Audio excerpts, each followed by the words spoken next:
Script started. Dependencies loaded. Booting Series 13 of the Year of Shame Challenge. Please wait.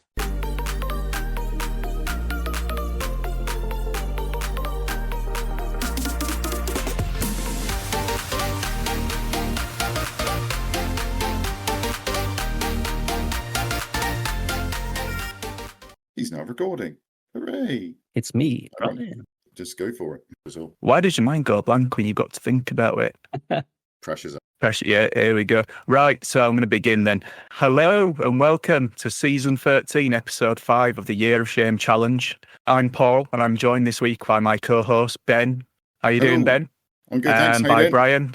Hello, how are you all? Fantastic. So it's been a lovely time over there in the UK. We've had absolutely glorious weather. I hear it's been the same over there in Japan as well, Brian. Yeah, it's going really well. It's been 38 degrees for the past couple of days and will be for the next week. The humidity's nice. It's down in the high 50s maybe. Later in the summer, it'll be high 80s. Becomes really bad. I'm trying to get used to it at the moment. Some of the places I work have aircon on the whole time. Others try to save money and it doesn't go very well. Not for me anyway. I'm a mess. It's the pink blob of sweat. Well, it is meant to be a fortune, isn't it? The air conditioning. We complain about the heating costs in the UK, but the air conditioning costs are meant to be equally disastrous. Yeah, we have had aircon on continuously for the past 4 days. Like that's 24 hours a day. So you've got to try and keep the place cool at night. Because at night it gets to 29 degrees in the apartment. Outside it might get to 25. I don't know. You're hot and sticky. Doesn't make it easy to sleep. But, I to say, at least I'm alive. There's has this reached the news over there? There was a manga released in 2021, I think it was. It was re-released in 2021. It prophesized and it gave I'm now struggling to find the page. It was called The Future I Saw. I'm not sure the original year it came out, but it prophesized the earthquake in Fukushima in 2011. It also said there was going to be another earthquake on July 5th at 4 a.m., like as in a couple of days ago. Oh, God, so it became a real prophecy, right? Yes. And this manga said that it became a huge thing. Loads of people from Taiwan and China stopped coming over because they said this is going to be the end of Japan. Crazy people were panic buying stuff. But we have, at the same time, had a huge series of earthquakes on an island down south of Japan. They've had large earthquakes going on for the past week and a half. But nothing happened on July the 5th. I'm still alive. Was it southern eastern coastline that you had the earthquakes? Was it over there? I remember looking at it a couple of weeks ago and thinking, oh, crikey, where's that? And thinking, I remember thinking it's south from you sort of thing. But, it's one of those weird things. I mean, obviously that's that whole thing that keeps popping up of the mega quake that they keep threatening as happening. But it's like, I imagine everyone's probably on tenterhooks anyway, aren't they, sadly, which is harsh. Yeah, the mega quake is apparently coming in the next 30 to 50 years. I bloody hope it doesn't, but it's supposed to be coming. But this prophecy had airlines cancelling flights, hotels being empty, so quite crazy. But there is a whole series of earthquakes on Japan is really, really long, and there's islands that tail off the end of it, going towards Taiwan and places like that. They have had a whole series of earthquakes. They've evacuated one of the islands recently because it had so many. But the rest of Japan is still alive. We're still here. So unfortunately, everybody has to listen to me. But yeah, I'd rather that was the case, to be honest with you. But I mean, it's just like you're saying about that, and it's like it's 38 degrees, 60% humidity, and earthquakes going on, and we had 33 degrees for 2 days, and the world basically shut down over here. It was like, I can't do anything. Because the only thing that actually sold was beer, I think, because that's the way in England you deal with any problem. It's just like, I'm hot, put a fan on. No, mate, just gonna get some beer. All right, fair enough. If you get cold beer, you could put it behind the fan, have the cold air coming through. It's a nightmare over here. I've discovered a really good iced coffee. So I'm buying that in 7-Eleven and the convenience stores. It's just a nightmare. You have, we have a suit in the UK for work. Over here, you need 2 types of suits. You get a summer suit, which is one if you hold it up to the light, you can see right through it. I've got that one of them, and it's still melting. It just sounds horrible. Everybody's walking around sweaty. You get personal wipes. You don't have them in the UK. They maybe use them in hospitals to wipe people down, but you can buy them here. They're menthol. Everybody's going around wiping the sweat off because all you feel is sticky the whole time. But anyway, nonsense. You don't need to hear all this shit. Oh no, but it's interesting, genuinely, from kind of like how the thing is though, you're actually bothering to deal with it as a nation, whereas over here it's just like, why is it? It's really hot again. If you done anything, absolutely nothing. Right, great work, carry on. Humidity is so bad here. Newspapers don't. They sort of. I think I said last time. The paper becomes so it's been soaked with water, so it doesn't rustle properly. Your clothes, if you have leather, it'll start to develop mold. So you have to get gel sachets that you hang in the wardrobes. Like big, massive, they're like meter long, and they're hanging in the wardrobes just to try and keep the moisture out of your wardrobes, keep your clothes clear. It's fucking weird. And, summer's a nightmare. I never really realised it was that hot over there. I know it's kind of like Asia does get that kind of that temperature and humidity hit and stuff, but I don't know people around who live across there apart from yourself, really. So it's kind of it's interesting to hear how much different it is. I mean, it's just been hot, dry. And then, like, no wind is what we had over here for a couple of days, which, I mean, if you're near the coastline, it's fine at the moment. But if you're inland, it's just absolutely horrible. So we had nothing. So the office I work in is like our meeting room that everyone seems to be obsessed with holding meetings at the moment is literally 2 glass walls, effectively, that have the sun on them from like 11 o'clock all day. So it's like living pretty much in like a superheated microscope. So last week was like, right, I'm shutting all the blinds. The boss is like, look, I'm going away for a couple of days, but order an aircon unit. And I have. And now literally the entire business is shoehorned in this room. Any one time it's like, which meeting room are we going in? Well, what meeting room do you think we're going in? The one that's got a massive air conditioner that blows on. So this thing's like dropped the room temperature generally from about like 27, 28 degrees to like 18. It's on all day. And I swear it's going to blow up at some point from being overworked. But for the time being, it's good. Like you mentioned that when I worked in the UK, in pharmacies, we have to have aircon. So we always had the temperature around 18, 20. Here, we have to set the aircon at 27 just to keep the place cool. It's hugely different. 10 degrees below ambient. Yeah. So, sounds like an interesting month. I think last month I mentioned that I work in schools. The heat is so bad here and the sun's so strong, they've stopped the kids going out at lunchtime. So they have to stay in class or in the school at breaks that too hot. We have kids walking around with ice packs on their heads just to help deal with the heat. And every year there's children die from heat stroke or sunstroke here because it gets so bad. I don't know. It's cruel over here, the heat weather. I know we had conversations the last couple of days. It's like, oh, it's summer. It's not the time you really want to do gaming. You want to be outside and doing stuff. Quite frankly, there, it sounds like you just want to turn the aircon up and just stay in forever. I think exactly. If you work from home, it's just like the dream. You work from home from 9 till 5 and then game for the rest of the time. Yeah, I know people who leave to work at 4 a.m. so that they can get to work before the heat hits. And then they can leave early to come home. But you want to miss traveling at 7 till 10 as you have all the crowds on the trains and you don't want to be there for the heat. So they leave much earlier. It is nuts. Anyway, moving on from the heat, I discovered over here what the meaning of the word kawaii is. Kawaii is supposed to mean cute. Okay, yeah. But, yeah. In effect, what it means is round or chubby, because the kids keep calling me kawaii. For the first while, I kept trying to tell them they should be saying kakui, which is cool. No, they keep saying kawaii. And they keep coming up and they... It's a subtle difference. There is, yes. Yeah. They buried their finger like up to the first knuckle deep in my stomach, just poked me stuck in the stomach. I was like, oh my God. And there's another little girl, she walks past me in the corridor. She just reaches over, pats my belly and keeps going on, big grin on her face. I'm mortified. I've decided to do exercise to try to firm up. And because of the heat, I've done it twice in the last 3 weeks. So I'm taking the exercise gently. Walking to work for like a mile and a half is horrible. And anything else. Yeah, but it's good exercise. If you walk to work every day, a mile and a half, that's great. That's good. It's not bad.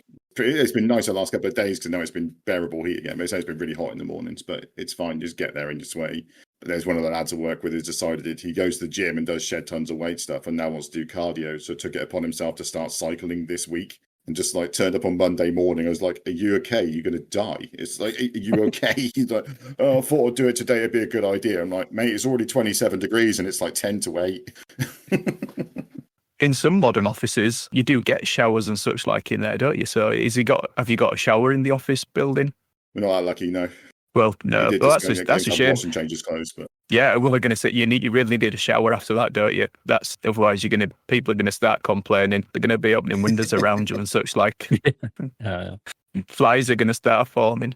I mean, there's a river next to the side of the building, but I would not want to jump in that because you'll come out with like more than you went out with, to be honest with you, including like diseases. Come out with leeches.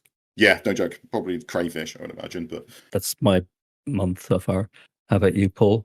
Oh, I've been up to all kinds of things. Went to Wales for a long weekend for a birthday celebration. That was really good. Terrible drive there. I mean, for some reason, well, it's not a terrible drive as in we had a bad experience driving there, but naively, because I've not been to Wales very often or driven there, I'm expecting, to go down the motorway and, a little turn off as you get close to the place. Oh, it's nothing like that. It's all A roads and B roads. And then we were finally getting close to this place. I couldn't even attempt to pronounce where we went, some Galligoglog or whatever it was. And the up and down in the valleys, man, my goodness, I had to put the car into second gear to get it up some of them hills. It was so bad. And then typically the sat nav, when you got like within like about 1,000, maybe 500 yards of the place, it just said, "You've arrived," but you haven't arrived. You were like in the middle of nowhere. So it was like, oh my goodness. And thankfully other guests had already arrived and we actually passed one of them. And so we got to like this junction where I meant to take, you can either go straight on or take a right. So anyway, we got out of the car, we went, because you couldn't really turn around either. The roads were drastically small and you could do 60 miles per hour on these roads as well. It was unbelievable. 2 cars coming, you could be in the valley. Literally, there's nothing like there on the left-hand side. So anyway, we figured out what we had to do and where we was. But yeah, that was nice. But yeah, I'd been up to all kinds of stuff. Joined a new gym because the other gym, I had a 3-month membership with them, which was pretty cheap. But I decided I wanted a nicer gym, which had the sauna and the jacuzzi, etc. That's really good. I used to go to a gym years ago, the Big Virgin Active, and they used to have like the sauna, the jacuzzi, and it really makes a difference after you've done a bit of exercise. I only go once a week. It's only to keep fit. I haven't got the time to do it any longer. And yeah, really good. Been really enjoying that. It's not cheap. In comparison, my other gym membership were like $18.99 per month, but it was just a gym, a really nice one inside, very modern, really good, no complaints, a pure gym. If anyone's got a pure gym in their area, they're great value, but it didn't have any of the other extras. And the other gym, in comparison, is £62 a month. The gym's almost identical, but it's got a really nice jacuzzi, really nice sauna, really nice steam room. It's got the ice baths as well, but I'm not man enough to get into them. So, but yeah, fantastic. Do you get access to like the lessons and stuff and you can do in there as well as part of that and all that sort of thing, is it? Yeah. Yeah, you can go and do lessons and it's adults only in there. So it's nice, relaxed atmosphere as opposed to any kids running around screaming or misbehaving. So yeah, I mean, I'm not much of a swimmer, so I'm not bothered about the swimming pool, but that can usually be an area where it's full of like, little kids running around like lunatics. So thankfully, no, none of that. But yeah, really enjoying that. We bought a new ice cream maker. We had an ice cream maker we bought previously, which has been really good. A Cuisinart make them. And it was reduced from like £100 to like £40 was the old one. But it was the sort where you put like the ice bucket into the freezer, let it freeze, and then you kind of got about 20 to 30 minutes to make ice cream with it when it comes out, which is enough time to get it to soft scoop. And then you put it back, you make up your recipe, put whatever you're going to put in there, mint choc chip or whatever you're going to put in, and then stick it back in the freezer, which is great. It's been really good. But we've used it loads and loads and loads. And at 40 quid, it was one of them things where it was like, if I only use it 5 times, I haven't lost anything. But once you get an ice cream maker, like anything else, there's the better ice cream makers if you want to go get a more advanced version. And then the main difference with the advanced versions is the ones have got a built-in refrigerator unit as well. So you can just make your mix up, which is really easy to do. It's so simple to make. It's just basically milk, sugar, cream, some flavourings. Stick it all in, whiz it in, you've got your basic vanilla ice cream. And once you've got your basic vanilla ice cream going, you can put in whatever you want. If you want to put some choc chip in there or some chocolate or some, whatever sweets you want to chuck in or fruit or anything, you just chuck it in, really. It's like making a curry. But the one that we actually bought, I bought it secondhand because I'm tight-fisted, and I bought this this other one, which is new to us, which is they're normally £300. And it's another Cuisinart one, and it's got the built-in refrigerator unit, and it is fantastic. Really good. You turn it on, you put your mix in, you press the button, it freezes, and it comes out nice and solid as well. But yeah, made loads of ice cream. I did a rum raisin for somebody's birthday, and I decided to do it properly. So I got the raisins and I fed them with rum like you would like a Christmas cake. So every day I added more rum to the raisins and left them in like a tub. And then things are well greedy. They just suck up all that rum. And I must have used like a quarter to a third of a bottle of rum. I don't really drink. So I bought this rum just for this. So it's not like as if the rum's it will get used again. So anyway, I made up the ice cream, etc. This is with the older ice cream maker before the new one. So I had to use the frozen thing from the refrigerator unit, and I made it and put it in the refrigerator, but it just wouldn't set. And then it kind of dawns on me afterwards, well, alcohol, it doesn't really freeze. So anyway, it took about... Yeah. So anyway, then it took about 5 or 6 days for this thing to get any kind of like, decent sort of ice creamy sort of texture to it. But that was very well received. That was very popular. And I says to him, whatever you do, don't eat ice cream and drive. So, I used to do the don't drink and drive. Because it was like proper, like it was like having shots. But it was very nice. It worked well. But yeah, with the ice cream maker, I highly advise anyone, even the cheaper ones that are about, the cheaper end Cuisinart ones that are about £40 to £100, £40 if you can get it on a deal. They are fantastic. Don't bother buying ice cream anymore. It's a rip-off. Like a £5 for a 375 millilitre tub. It's not really ice cream. It's full of preservatives and crud, basically. So yeah, and once you've made your own ice cream, there's no going back. It's different. So done. That's it. It's like if anyone from QVC is watching, this is your man. They can sell. Yeah. The sales pitch is exceptional, to be honest. That's it. I love a bit of sales.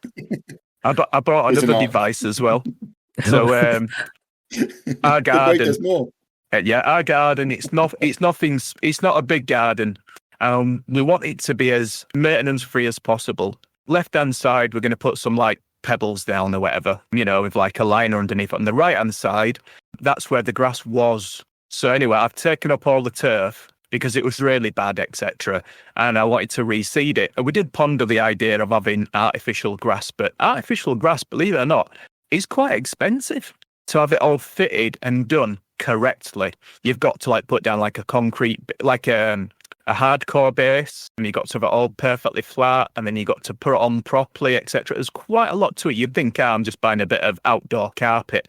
I'll flatten the area, I'll just chuck it over and peg it down in various places, job done. No, it's nothing like that at all. That'd be like proper bodge. So I decided I'm going to buy a robotic, I can't remember the name of it, lawnmower. A robotic lawnmower, yeah. I'd eyed one up. I wanted one that didn't require any wires, because what you're meant to do is put down like a wire around the perimeter, and then the robot can pick up on this wire, which is underground, and it says, don't go beyond these areas. But this one that I bought, it's one of the cheaper ones as well, and it's just got like a camera built into it, so it will detect all the edges, etc. So anyway, I bought it on eBay, secondhand, £160. Came with a strimmer as well, 2 batteries, and normally that's like £400. It's a Lawnmaster Okimo. It's the version 16. And yeah, but the only problem is I bought it on eBay and I've dug up all the grass. So if you buy something on eBay, you've kind of got like 30 days to test it. So I had to take it around to like a friend's house and mow his lawn with the robot vacuum, the robot lawnmower. And yeah, it did an absolutely fantastic job. Fantastic. Really good, very impressive. You can set like the level on it, so you can have like 20 centimeters, 30 centimeters, 40 centimeters. You just press a button on top of it and it goes round. It detects, it doesn't map.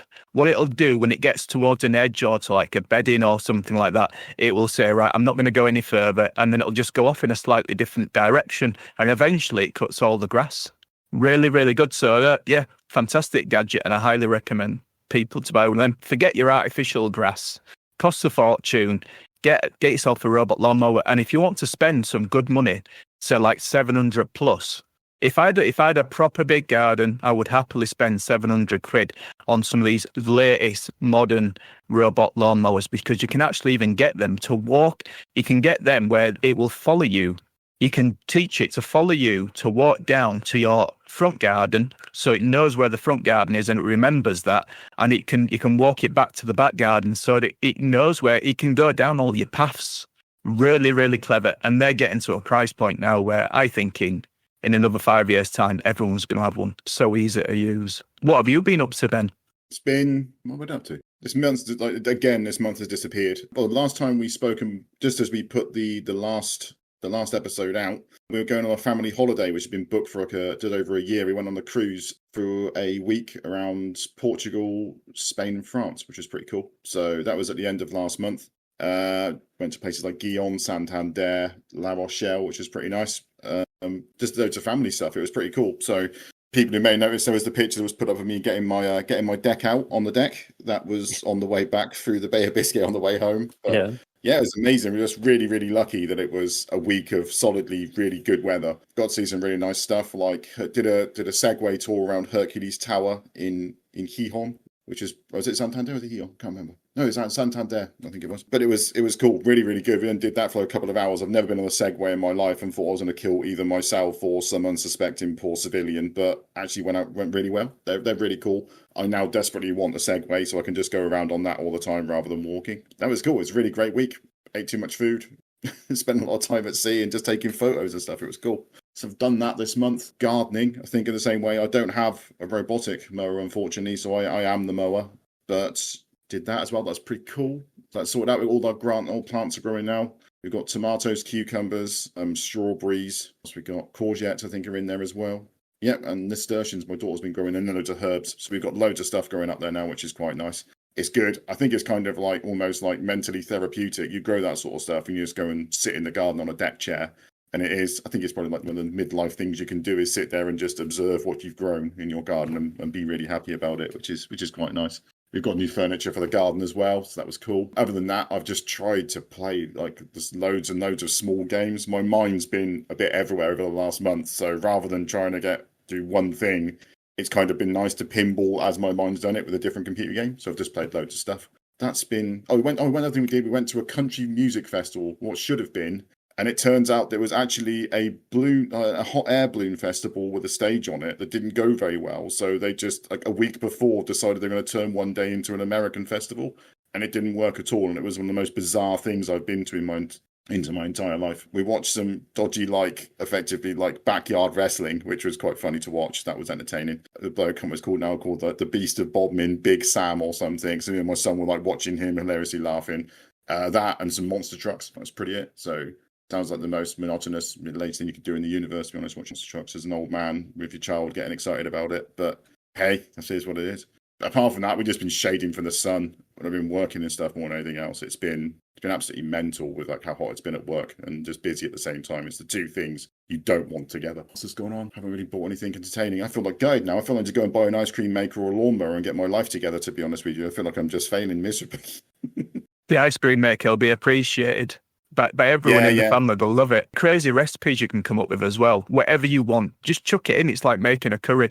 Chuck it in and try it, But my advice, though, some things, just be careful. Some things, they don't freeze very well, or they do freeze. In fact, they freeze too well. That can be the problem. Because you're eating the ice cream and you're in the soft bit, all of a sudden it's crunch, man. And all of a sudden you've hit this rock hard piece of Bounty bar or something. Yeah, you got to be careful, otherwise you can lose a tooth. I think it's pistachio and raspberry my mother-in-law's done before, and that was pretty amazing. So that. Yeah, sounds good. We're talking about ice cream flavors now as well. Amazing. Yeah, so those lawnmower things you were saying about, it just reminded me, we went to, I can't remember if we spoke about this last time or not, actually, two things in one. We went to a pirate festival in Brixham down on the south coast. Literally, little tiny village of Brixham just gets overrun by 50, 70,000 people for a weekend, all dressed as pirates getting drunk. So that was quite a fun thing to go down to. But we went there as a family and just kind of ended up getting stuck in the middle of the parade going through town and everything.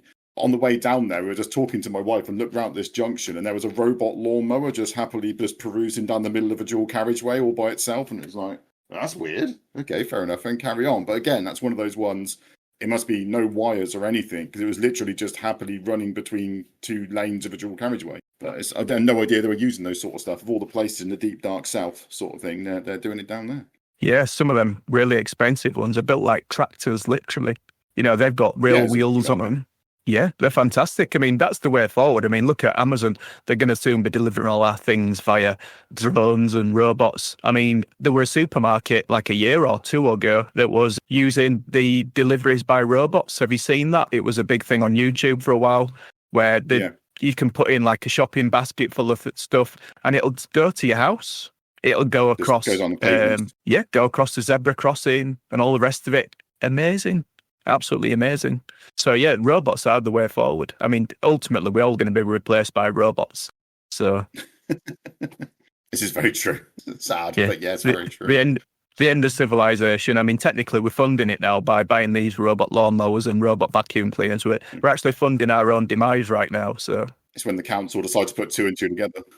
Yeah. So hopefully, when they take over podcasts, they'll do a better job than me. So. I sound pretty robotic anyway, to be honest, so I can't say a word. But hopefully the council will get involved now and take the mower and then put the delivery thing on top of it, so it mows all the lawns at the same time as delivering things. That's where it is now. Okay, it'll have to be at the size of a truck at that point. But if they could make a robot pothole fixer, that'd be pretty amazing, right? If you could go along the road and detect all these little bits and it just puts a little bit in the little hole before it gets too big and it just goes over it and then goes back, keeps going down the road. That could be an interesting device. It'd just be sacrificial. You just lose it in a pothole and that would fill it. And then it'd just be like, just run over the robot for a couple of months. I was going to say, one other thing I did, I was up in the countryside in Japan. I went with my wife. Her cousin's husband received an award from the emperor. It's a bit like a knighthood in the UK. Cool. So he was in the police force in Tokyo for a long time and he got some award. But we went along and there was a pretty good celebration. Most was based in a restaurant, izakaya as they call them over here. But we did 11 courses of food, from sushi, some sushi. I'm not a big fan of it, but prawns, king prawns, the big ones, and beef, tempura, and they do a thing with pork chops. They deep fry them in butter on a big, not square, but big oblong, and they're really tasty. But there was a hell of a lot of, oh my God, what's it called? Japanese sake. I couldn't even think of it. A lot of Japanese sake flowing. It was pretty good. Sake was it's done the damage because you can't remember it anymore. Yeah, exactly. It's pick up my brain. Watching so many drunk Japanese is normally they're quite formal, and then watching them drunk, falling asleep with alcohol, and it's quite funny. I enjoyed it. They're massively into the robots in Japan, though, aren't they? I've seen some things on YouTube where they've got like your robotic hotels and like robotic restaurants and such, like where you go in there and there's like a robot assistant for pretty much everything. Your food's delivered via a robot. And also I've seen on obviously YouTube, I'm not sure if yours is the same, Brian, but they have these like very special sort of like robotic toilets as well, don't they, with little bits that come out and squirt water afterwards and such, like, they've got like the little telescopic bidet things in there squirting water. So yeah. You're coming out of the face of a man who looks like he's been hurt by one in the past at this present, so I'm interested to see where this is going to go now. I was going to mention earlier, it's so hot here. One of the schools has turned off the heating on the toilet seat. Last year, they didn't bother turning off. And now you sit down in the toilet seat, or last year when you sat down, it was boiling hot. And now one of the schools is cool. The other one still has heating on the toilet seat. It's really, really weird. And you do get spray cleaned, and the water's heated. Wow. You can change temperature on that. You can't make it cooler, which would be nice. But it's just tap water temperature or hotter. Unusual. I don't know. Japanese toilets are different thing altogether. It's a highly developed scenario, isn't it, over there? Yeah. Look, I was away recently. When you walked into the toilet, the lights came on, the toilet lid opens automatically for you. If you stand in front of the toilet and don't sit in it, the seat will lift for you. You use it. You wash toilet paper over here is a bit crap. It has to dissolve within, I think it's like 15 minutes, or maybe even a little bit less. So toilet paper is not that good. So if you wash yourself with it, it tends to disappear quite quickly afterwards if you're drying yourself off. So some of the new toilets have basically a hairdryer that dries you off afterwards, which is a unique feeling. Like, it's really good. I mean, I think it's fantastic. I mean, sometimes you can be left, unfortunately, the UK, if you go to the loo with the need, the urge to maybe, I'd like to maybe get a shower now. I mean, it's not been that bad, but, to some degree, you'd like to think so. Yeah, the B-Day idea, I mean, we don't have one, but yeah, I can see the benefits, especially if it's like the robotic sort as well.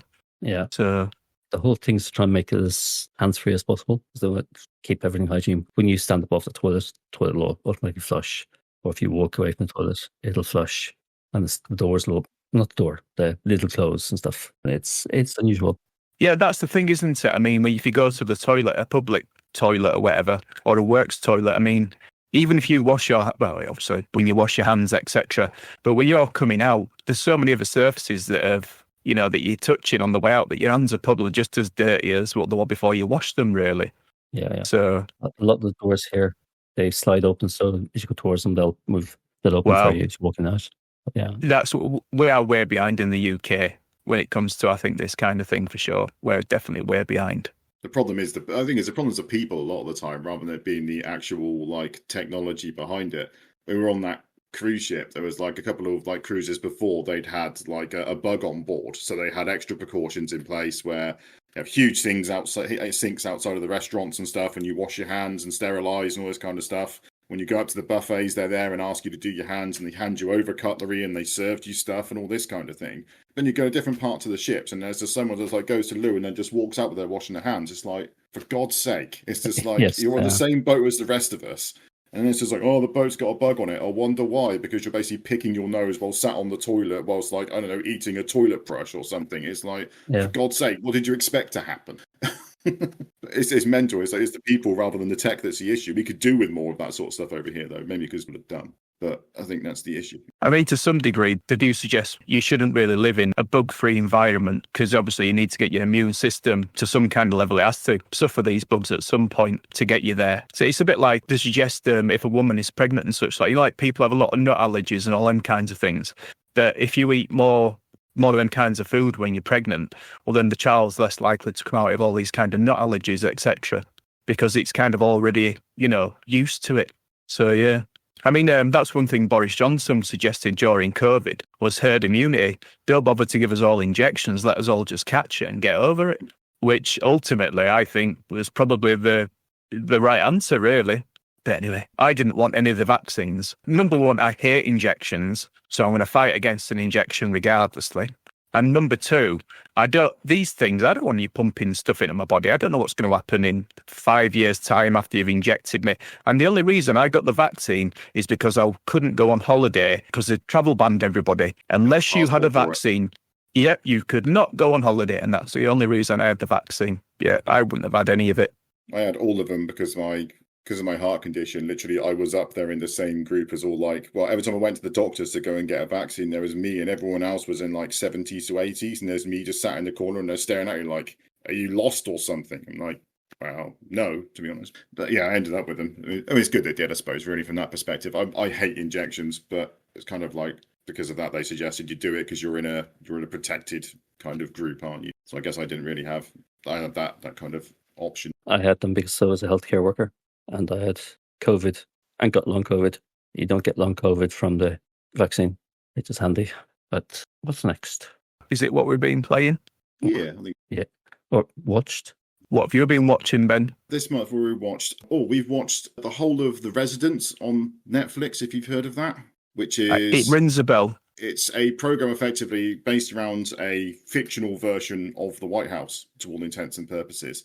And the head of, it's all around to do with the staff and everything in it, and the head of staff gets murdered on a big banquet night, and then they bring in this quite off-the-wall investigator who's she's a massive bird fanatic and a bird watcher and has all these strange ways of doing things, and it's an 8-parter, but it's kind of a whodunit sort of thing, but it's really cool. Who's the chap from... Is it Breaking Bad? Is it Gus in that Breaking Bad? The guy who was the worker in the fast food restaurant. It turns out to be the massive drug baron. Whatever it is, I can't remember what it is. Is it Gus? I can't remember. He was in Far Cry 5, wasn't he? Or 6? Yes, same guy, exactly the same guy. Yeah, he plays the person who's been murdered in it, who's the head of staff, and it's all around what happened to him, who did it. Everyone has all these different reasons, and it covers all the flaws of the White House. really good. We just literally got completely addicted to it and binged it in like 3 days. And each one is, I think it's like an hour long sort of thing. And then the last one is almost like a movie, like it's an hour and a half sort of thing. So we watched all of that. That's been great. What else have we been watching as well? Catching up on Clarkson's Farm.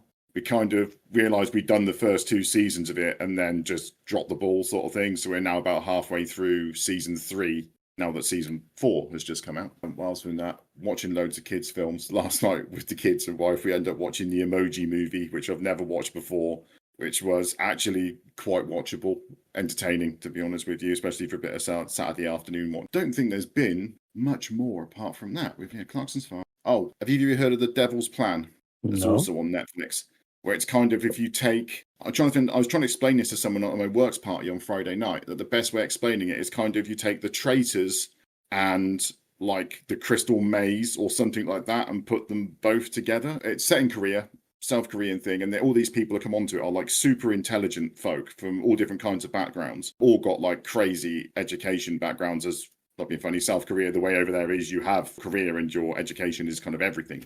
They go into this big place. They live almost together in a sort of traitor/big brother sort of house. And then they go off and do challenges every day to earn money to get up to like a maximum. I think it's like something stupid, like £300,000 is the converted amount. And it builds up over doing these like kind of events and tasks. And they're playing like really hard board games and maths things and all sorts of stuff. I got lost half the time on it. But it's a really good thing, and it's all about people backstabbing each other. So that's what I mean. That's where the traitors thing comes, and it's very much that. And then some people go to prison and all this sort of stuff in it, so you get separated out and you live in a lesser sort of quarters and all this sort of stuff. But it was really cool. There's 2 seasons of it. We watched the first one and thought that's half decent, and then we end up binging onto the second one. Quite cool if you want to watch it. It's something that challenges your mind, I suppose, really, as well, more than anything else. I ended up taking like screen grabs of the screen when they were doing like these maths things and trying to work out. They moved on 6 questions by then, but at least I had a go. Yeah, it's pretty cool. It's a really good little series, actually. Very, very well put together. So I think that's the other thing we've sort of spent the rest of the time watching. So as per usual with me, not a lot of watching. Most of it's kind of like spent time in front of a computer or watching radio control car videos and build stuff and things like that, and working out what I'm going to do for my next retro PC. I think that's it from me. There isn't really a lot. I mean, they were obviously 2 big seasons of like 10, 15 things ago. The Residents was 8. Great British Bake Off, the professionals one.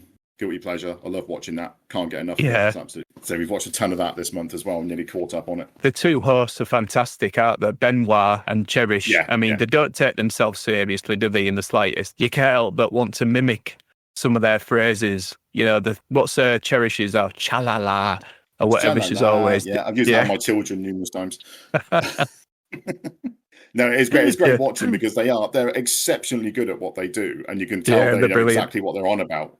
But it's just like, and the fact they can just sit in front of people and just go, no, that's terrible, straight to their face, and they're like, yeah, all right, fair enough, just go off. But I think the best thing is they're so honest on it. There's no airs and graces around the fact that this sucks compared to what I was expecting. They never fail on that show, do they, to show someone's ultimate disaster when it's all finished. And it's always just before the break, it always falls over, doesn't it, and crashes and then smashes. You think, oh my goodness, yeah. Like we've finally done it, and it's like 6 hours work of sugar craft just goes through a table, and you're like, "Yep, that's not coming back. Never mind." Yeah, but it is very, very watchable. I love those programs. I love that. So, I think that's it. I think that's me. So, what about you guys, Brian? What have you been up to? What are you watching? Any more random, scary anime this month or not? Let me see. Watch the TV show called Tokyo Vice. Watch the 2 seasons. It's based on supposedly the true events of the very first foreigner who was a reporter in a Japanese newspaper. And apparently he likes to make himself feel a lot more important than he was. But essentially it's about the Yakuza in the, I think it's late 80s, early 90s, taking over sides of Tokyo. One of the Yakuza gangs is spreading across Tokyo, and they're shooting openly in the streets. And this did happen. The leader of that gang had liver failure, and he needed to get a replacement, a transplant. And the FBI allowed him into America, despite him not being allowed in. He was on a no-fly list. When he went to America, they got him to sign a form, and he became an informant for them. And eventually, this reporter broke the story about him being I don't know, what you call it, ratting out everybody. So that was what the story is about. He's quite good. Is that the guy who is from, is it Baby Driver? Is it the same actor as Ansel Elgort, whatever his name is? Have you seen Baby Driver? Sorry. I have seen it, but I never even thought of it. I just literally looked at him a minute ago. I swear I recognised his face, and I just hang on a minute. Yeah, he is. He's the guy. He's the driver in Baby Driver. That's the only other thing I've seen him Is in. he? Interesting. Okay, yeah. Sorry, please go on. No, if you ever watched The Last Samurai, the main samurai in that is also in this TV show. He's a cop, a good cop. But yeah, there's lots of double crossing and stuff like that going on. It's quite a good show. There's one fight scene which looks really amateur in the second season, but the rest of it is quite good. And actually it's quite tense as well. So they did quite well. I watched the first season, or the only season of a TV show called Constellation, where, I hope I get the name right, Numi Rapace was an astronaut, goes up to space and then comes back down, and it looks like she's come down to a different Earth, the one she left. So it's all about this. Speaking about Breaking Bad and stuff, Jonathan Banks, who is Mike Ehrmantraut from Breaking Bad and Saul's show, he was in it as well. It's a bit odd. It's all right. I wouldn't recommend it. I'm up to date on Murderbot. I don't know if you've been watching that. It's sort of a sarcastic. Yeah, Murderbot. It's quite good. I think I've still got to make my mind up on it. I'm 8 episodes in and I'm still watching. It is a tough one, that Murderbot. But the good thing is they're like nice, quick episodes, aren't they? You can squeeze one in like 23 minutes, which is a breath of fresh air, really, with so many shows these days. Yeah, it's good. It's quite sarcastic. It's good humour. But ultimately, I'm not sure what I like on it. Yeah, I understand. What is it? Take a hit sci-fi comedy, Murderbot.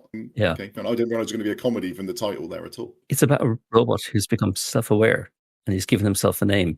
He called himself Murderbot. I don't know why. He likes to watch TV shows, doesn't he? They're in a crash. Spaceship crashes. And the lady he's with, the captain of the ship, she says to him, "Do you have the manual for fixing the ship?" And he said, "No, I don't have it because I deleted it because it was on the ship. And the ship is now crashed and they can't get the power up, so they can't get the manual to fix it." But he deleted it so he could download more TV shows to watch, which is just make space. It's quite good. Yeah, I think I like it. Okay, I'm interested in You've been watching it, Paul? Yeah, I've watched about 4 or 5 episodes, and I'm very much like you. I cannot quite put my finger on it if I like it or don't like it. Yeah. It's strangely interesting. After the first episode, I watched another one, and I thought, oh, yeah, I quite like this. And then I watched another one, or I thought the same again. But now that I've watched about 4 or 5, I'm not sure whether I'm going to go back. But I would go back to it, just to the sense of it only being like 23 minutes an episode, and it seemed easy to jump back into as well. It was just starting to get intriguing. I think the episode I'd watched, the captain had gone up the mountain or something. She was getting delirious, and she was coming back down again. That's as far as I managed to get. There's more intrigue, it builds up, but it seems to be quite good. It makes me want to read the books, so I'll see how it goes. Yeah, it's well acted. Yeah, I watched, and I'm caught up to date with an anime called Solo Leveling. It's pretty good. It's your standard thing where you're fighting demons. There seems to be a lot more going on, a bit more depth to it. So I'm interested in watching the development of the main character. Let me see. I watched Eurovision, which is more of the Eurovision, which is brilliant. I love Eurovision. I've been to it twice now. Oh, well, really? I won't be again. I went Norway, Sweden, and Portugal. And the only other thing I watched was Paul's recommendation of Fun Boys. Was that last month? Oh, yeah. Fun Boys, a comedy on BBC. That was really funny. Really, really good. Several special scenes in there. There is. I've still to watch the last episode as it happens, but part 1, man, just blows it out of the water. The stuff that they get up to in that part 1 and the awkwardness between the people and the meeting of the girl. So true. Most of it as well. So, yeah. Yeah. The very last episode has something I never thought I would see on TV. It's quite good. Quite funny. I can only imagine based on the other episodes. Yeah, it's definitely worthwhile to watch. I shall definitely be watching that. Yeah, even if you never watch another episode, just watch all of episode 1. It's amazing. Yeah, it's good. I'm laughing thinking of it. Yeah. Okay, Paul, what about you? I've been watching a bit of all sorts. I won't go too deep into each of them. I started watching Kin, which is a BBC series. It's about Irish gangsters set in modern day times. A guy just comes out of prison and he gets introduced to the rest of the family. It's full of intrigue. It's really good. There's 2 seasons of it. I binged most of it, which is always a good sign for me. If I'm prepared to binge watch something, then it's good. If I only watch like 2 or 3 episodes and I'm like, yeah, I'm probably never going to go back binged all that, watched the rest of Virgin Island. I won't spoil the ending, but it's still definitely a happy ending for all of them, which was good. I watched The Gold, which is another BBC series, which is about the Brinks-Mat job. Excellently done. It's in 2 seasons. In the first season, it's all about one half of the gold, as the other half of the gold got split up by one of the other robbers. And it's how they actually launder the money, or launder the gold, in fact. Really good. What else did I watch? Oh, I've watched another. It all seems to be gangsters. I don't know why. I watched another one, which is on BBC, called This City Is Ours, which I started watching on Friday. 8 episodes, 55 minutes per episode. And I've managed to binge the whole lot, like in 2 days. And that's basically set in modern day Liverpool. And that's about mid-level drug dealers where they have a shipment go missing, which is around about 3 million in size. So it's not, well, it's obviously it's a lot of money, but it's not like humongous, like they don't own the city. And it's all about the intrigue as to how it went missing, who made it go missing. And it's got Sean Bean in there. He's like the main gangster in it. Really well done. Highly recommended. Watched a couple of films. I don't know if any of you guys have watched I remember watching the original Final Destination horror film at the cinema when it was first released, I think back in like 1999 or something. They did like Final Destination 2 and led up to like, I don't know, maybe Final Destination 7 or something. But generally speaking, most people fall off after the first couple. So they've had a reboot, and they've rebooted, and they've done Final Destination Bloodlines. And I wasn't really sure what I was expecting. I just had a quick look at Rotten Tomatoes to see what kind of level of reviews it had. And it was getting generally good reviews, and it has some laugh out loud horror moments in there. And the absurdity of the way these people die is just unbelievable. One of them dies in a trash compact. Someone's collecting trash on the street, and they end up inside the bin collection man's bin and die. It's unbelievable, but it is really, really, really good. I'd certainly recommend watching it. And I went to go see Mission Impossible Part 2 at the cinema. I thought I'd seen Part 1 because I last went to the cinema back in 2018, and I thought they'd missed one because of COVID, and this was the second part of the one I saw in 2018. Well, I was completely wrong. I watched Part 2, totally like thinking, this is confusing. I don't understand what's going on here. And Part 2 is kind of at the beginning, is explaining a lot of what happened in Part 1, but in an intriguing way to like bring you back into Part 2. So anyway, it kind of started making sense after an hour. So anyway, I went home and watched Part 1 to catch up on like Part 2, even though you kind of know what's happening. But I've been like a really weird brain loop. Like, have I really seen Part 1? Or have I not seen Part 1? Because I've seen all these parts in Part 2. Which are all the catch-up parts about Part 1, which left me wondering, have I really seen Part 1 or have I not seen Part 1, but am I just thinking because I've seen it because I've seen all the bits in Part 2? So yeah, so it got really confusing. So we're a bit of a Mission Impossible to watch as it happens, but it was well worth watching at the cinema. I will say that it was good. And it's like the certain films, a new Star Wars, a new Bond movie, a new Mission Impossible, I will go see them at the cinema, because a lot of films these days, they're not really a cinema experience because the quality of film has gone up so much with Netflix and all the rest of it. And even like TV shows, they're all cinematic these days. It has to be something pretty spectacular. But other than that, no, not been watching much else really. Oh, I did watch one really weird show called The Rehearsal, and it's a true life show. And it's based on a guy that goes around and helps people. And listen, the first episode, I'll try and put it in some kind of context. This guy who is helping in his real life problem has got a dilemma in his life that's been going on for years. And this guy is a member of a quiz team in America. And all the guys in the quiz team have all got university degrees. And he's kind of like made out as if he's got a university degree as well. He's really good at these quizzes, allegedly.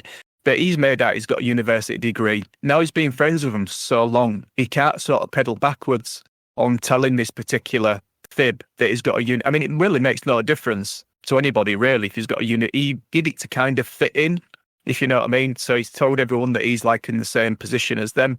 And so what this guy does, the rehearsal, because this guy's been having this problem for like 5 years, the guy, what he'll do, he'll set up the bar where they go and meet in a studio and make it all identical. And he'll go through every possible permutation of what might happen in the conversation when he has to explain to that particular friend, he hasn't got a university degree. It is convoluted and crazy, but when you watch it, it's really weird. It's well worth watching. Yeah, it's difficult to explain, but it's, interesting. So if you get a chance, you ought to watch something really different, check out The Rehearsal.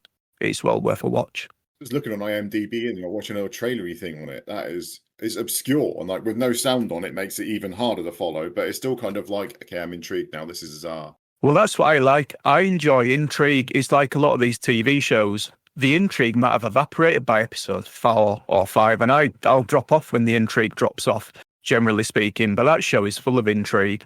I'd certainly recommend watching episode 1. It left me feeling a little bit like, what? So, but if you watch maybe a couple more episodes, interesting and different, worth giving a try. Might not be anybody else's cup of tea. But other than that, I mean, what have we been playing, I guess? What have you been playing, Ben? So this month, like sort of said a little few minutes ago, I've kind of had more of a month of I've been a bit scatterbrainy, mental healthy stuff. And it's been like, right, focus has been a bit harder. So I found myself just playing loads and loads of little games, whereas I could have probably cracked on with something like Horizon or something, or Ghost of Tsushima, which I really should. And I've got it loaded back up on the front page on the PS5 now. I end up going through loads of small stuff. So I played Inertial Drift, if anyone's heard of it. It was a little game bought out by P-Cube, and effectively it is literally just a drifting game. So you have analog sticks, one turns the car and one opposite locks it kind of thing. So you turn the wheels with one and the back of the car moves on the other. So it kind of works on like an alternate pivot. And you have to do all these race leagues against people and challenging them up like mountains and stuff like that. It's only a little game, but it's really, really decent. It probably took, 3-4 hours to finish it totally. It was really good fun. It's just quite a fast, action-paced little arcade racer. So that was quite cool. I completed the remaster of DuckTales, the old Nintendo NES classic. I got that years ago. I think the first thing I got it on was PlayStation Plus on the PS3, probably in 2014. But I've had it sat in my Steam library, so that was go to bed early and play through it on the Steam Deck one night situ. Super hot. I know you guys have both played. I've totally finished that now. That is so much fun. It's one of those games, again, that's just been sat there. And so many people have told me great things about it. And I just thought, it doesn't look that fun. It's just a silly shooter game. But my God, it gets addictive. And it is really, really good right through to the last. If anyone listening hasn't played Super Hot, it's like £2 or something. So pick it up and have a go. It is an absolute banger of a game. Really, really good fun. And works brilliantly on Steam Deck and on a normal PC, but it still runs 90 frames a second on the little deck. It's great. Whilst we played, there's 2 kind of Streets of Rage kind of spin-offs, I suppose, really from different people. So there's one made by Team 17 of Amiga fame from all those years ago. They're still going and making some really great games called, I think it was Raging Justice. I finished that, and one called The Takeover, which are 2 different spins. One's like Final Fight, one's like Streets of Rage, effectively, if you know those 2 games from like classic arcade stuff. Finished both of those. Toy Box Turbos, that was effectively meant to be the re-release of the Micro Machines games from like the 80s and 90s. I mean, Micro Machines V3, if you've ever played it on like the PlayStation or N64, it's probably one of my favorite racing and sort of party games ever. So much fun. I've lost days upon days into those. And they brought this Toy Box Turbos out, and it was, well, frankly, terrible versus Micro Machines when it came out. Co-Masters had this big thing about it. It's new Micro Machines, all this kind of stuff, but without the franchise. I played through it. It's okay. It was pretty good. It was a Micro Machines-like experience, but not great. Again, probably about 5 or 6 hours to plow through, so that wasn't too bad. What else we got? Urban Trials Freestyle. So if anyone who's played any of Ubisoft's Trials games like Trials Fusions or Rising or whatever it is, where it's a stunt bike game, it's all literally just about trials biking up courses and doing stunts and all this kind of stuff. There's a cheap kind of knockoff of those called Urban Trial Freestyle. Again, it's one of those ones I've looked at for years in my Steam library and thought, stuff it, I'm going for it. End up getting addicted to that for about a week and a half and just trying to nail out all the golds on it. Insanely hard, but quite a cool little game, and I love those sort of things anyway. So that was kind of a stack of really like small games. Other than that, 51 worldwide games on the Switch. I got addicted to playing Yahtzee on that for about a week. No idea why, but I did. And that ended up being quite fun. That turned into playing, I think it was Blackjack as well. That turned out into playing on there. The games on there are quite cool. And then my son and I started playing, there's like is it the Atari, or was it like something before that had the tank battle game when it was at the top, and it was literally just like the polygon tanks with like walls in the way, and you could bounce the bullets off walls and they've effectively recreated that. We ended up playing that for about 3 or 4 hours one night. That was, yeah, I think that was it. Mario Kart, I think I've completed another 6 or 7 championships on that for Mario Kart 8 Deluxe, just so I can say I've done them. I went through, because I bought the DLC Switch Online pack, whatever it's called. I realised that you go from having the first mountain of championships and you accidentally press upwards and it gives you the same again of whole new championships. So I was like, oh, I thought it was nearly there. Never mind. Okay, let's go with it anyway. So I ended up storming off onto that. I think the big finish for this month has been I've finished off Diablo 3, the main game on that, probably about a month or so ago, which was an absolute epic of a game. I mean, I've recently finished the Resurrected edition of Diablo 2, which I absolutely love. It's one of my favourite games from sort of my childhood, kid years. I think really friends I used to play that. And I've now done the whole game of Diablo 3, and I've done whatever it is, I can't remember what it's called. What's the DLC called on Diablo 3? It was called Reaper of Souls. That was it. I've now completely finished that as well. That puts a whole new act onto the top of it that sort of finishes the game off. So I've now finished that, and I'm ready to play Diablo 4. I can't wait. I got that on Xbox, I think, last November. Someone bought the Series X pack, I think it was, of an Xbox One S or whatever it was, and they didn't like that game, so they just gave the code to me, so I managed to get that. So that's been sort of sat there. So I could, in theory, play that this year, but I know, Brian, you said about playing Diablo 4 possibly next year, so I'll be quite up for doing that co-op if you want to. That'd be cool. Yeah, I've never played a Diablo game, so they're good. They just Diablo 4. Yeah, they get their claws in and that's it. You are just stuffed. You can lose hours, days onto them, but they are so much fun. And it's just the progression. The storyline's done really well, quite honestly, as well. I mean, it's heavy, but it's not sort of thing. But it does pull you through the whole storyline all the way through it. Even the DLC's done well on 3. I say 2's probably worth playing as well if you can get the Resurrected version, whatever it's called, Resurrected Edition. But that's never seems to be cheap. But I think you can buy that in sort of a pack that gives you that and 3 and the DLCs all together. Is when it normally comes up cheap. I think I've got the Xbox versions of those, and they came up like £12 at one point for all of them, which isn't too bad. So you can kind of do that cheaply and work through. But I think Stuart said last night that you don't have to. Was it Stuart who said about it last night when you asked the question? Do you need to play all the other ones first? It was Joe, was it? Yeah, it was Joe. Joe Middleton, I think so. Yeah, sorry, but it was kind of you haven't got to play them all. You can kind of get away with it. It gives you enough of a precursor when you start the later games to kind of understand what's happened. Diablo 2 helps quite a lot, I think, purely because it refers to someone called Deckard Cain, who's a big character in that game, and then is sort of mentioned going forward. But I think that's pretty much. Anyway, I could talk about Diablo for hours. I should probably stop. Yeah, but that's cool. But I think that was the big year I've done. My intention is to crack on now. I started Little Nightmares 2 because I know it's supposed to be playing that as a group. I started playing it. I've got about an hour into that now, and it's already scaring the shite out of me. So hopefully I'll get to the end of it before I just cry in a corner and give up. But as I told you yesterday, I managed to get like 2 jump scares in the first 10 minutes of getting stuff land on me and getting caught out. And you suddenly realise you've got to be a lot more strategic and observant about everything, otherwise you're just stuffed. But I have to agree, it's a good game so far. I'm enjoying it. Right, that's me. I think that's it. So, Brian, what about yourself? What have you been playing on, mate? Let me see. Okay, so I'm still wearing the wrist splint most of the time, so my gaming has been pretty limited.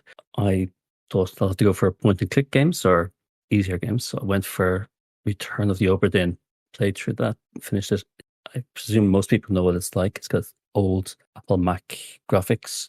You're an insurance adjuster on an old 1800s boat, and you have some sort of watch that allows you to see moments people died, and you can try and figure out who they are and take them off against the manifest of the crew. It's pretty good, I have to admit. I liked it. The puzzle aspects were really good. I enjoyed working them out, trying to figure out who each person was. There was a lot of detail on the ship, and it was quite fun. Yeah, I enjoyed this overall. Have either of you two played this? I haven't. I played a little bit. It's quite slow, but I thought it was quite good. Puzzle-wise. Quite a brain drainer, isn't it? You'd think it was quite a simple game, but there's a lot of looking around and trying to find the detail as to progress the story. Yeah, exactly. You do have to be really observant, like watching where bullets are. There's a minor spoiler. Somebody gets shot, and you've got to try and figure out who shot them. You're basically lining up to see who bullets from which gun hit the person. Quite detailed. I don't want to give away too much of the game if anybody hasn't played it, despite the fact of being, 8 years old or something. But yeah, it is quite good. And Lucas Pope, the guy who made the game, lives not too far away from somewhere in this area. Okay. Let me see what else. I listened to a podcast shortly afterwards, a Kane and Rince podcast, and they went through it all. I missed quite a lot, despite the fact I finished the entire thing. But yeah, so it's quite a good show or good game. Played Little Nightmares 2. I finished it. The game is amazing atmosphere, really good. The animation is excellent. Minor shocks every now and again, really good. It is so creepy. But the 2.5D, we were talking about it earlier, there are times you can't tell exactly where you are. You make a jump and you can't do it. In the last level, where you've got all the purple staircases and doors, I was falling off a staircase because I couldn't line it up properly. It took me ages to do it. I did the staircase 5 times, one particular staircase, just because I couldn't get the character to run up. And there's chase scenes as well, which are quite exacting. But I liked it that much. I went back and I platinumed it, which took me 2.5 more playthroughs to get it all right. So I finished the game properly. Yeah, I liked this. It's quite good. I'm assuming I'm looking at. Was it yesterday? I was looking at the. I thought, look at what the trophies and stuff for it. They're all hidden, so I think you can show them, can't you, at the station? Yeah, I don't know. You can. Yeah.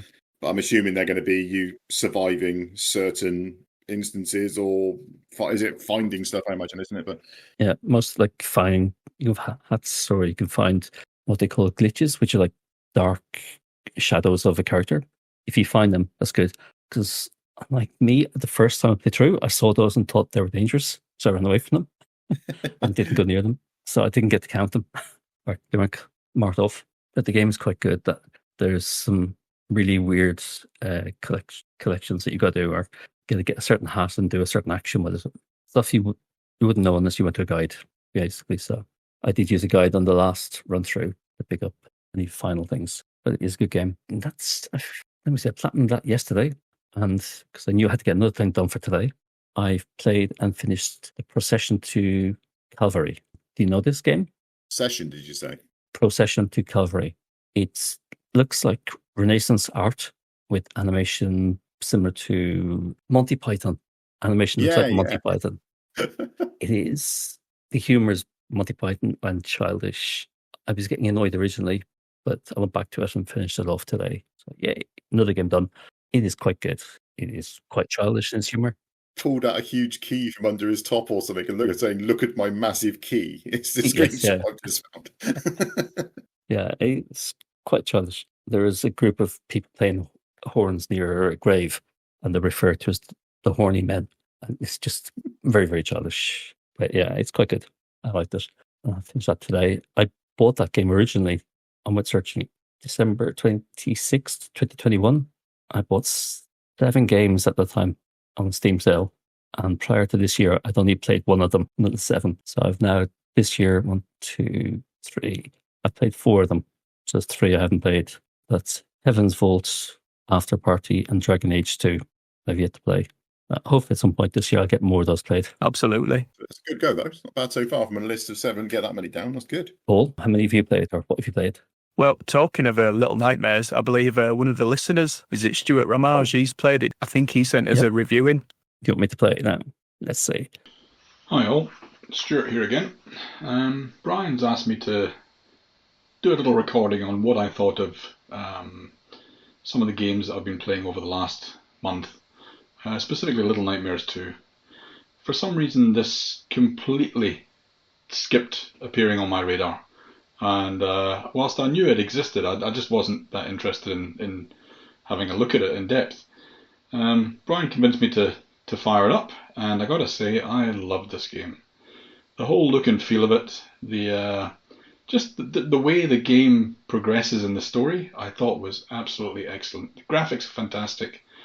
It's not too resource intensive, so it can run on some fairly low spec machines. But the game itself really managed to suck me in to the point where I actually ended up platinuming it and getting every single thing you could do on the game. Yeah, some of the bits are a bit frustrating, especially the chase scenes, but they're certainly not the main focus of the game. After that, I dived straight into Little Nightmares 1 and loved that as well. And now I've got onto let's call it a dark noir phase. And going through all the games I've got on my libraries, things like Limbo and Inside and all those things which I had finished before, went back, had another look at them, And then I noticed that there's a new game on PlayStation Network this month called Somerville. So dived into that. And man, it's much more of the same. It's just this weird darkness vibe.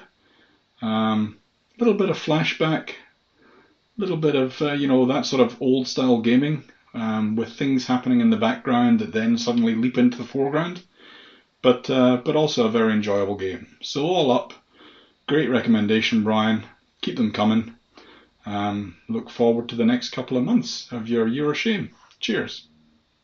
I have to agree with Stuart there, with regards to his thoughts, which obviously mirror yours as well, Brian, a little bit, with the respect to some of it being a little frustrating in places. One thing he mentioned there as well, like he's played this game, and this is how you can end up with a pile of shame. You play a style of game and you think, hold on a minute, there's that one, and that one of that particular one. They all get good reviews. I'm going to buy all them as well. And that's how you can end up with a pile of shame. I do that with games. You end up wanting, you play one game and you think, oh man, there's 5 or 6 more of these. Let's go get them all. But yeah, I agree with what he has to say. The game is great, and I'll give that Somerville a check out for sure. That sounds like an interesting one. Have either of you two guys? Sorry, I was going to say, it was really nice he mentioned that. Again, we might like to play like that I was given this year, so I can't play it next year. Thank you. Absolutely. It's reminded me I haven't played Limbo either. Yeah, Limbo. I was thinking that, when he mentioned he'd gone back to play part 1 of Little Nightmares, I was thinking Limbo.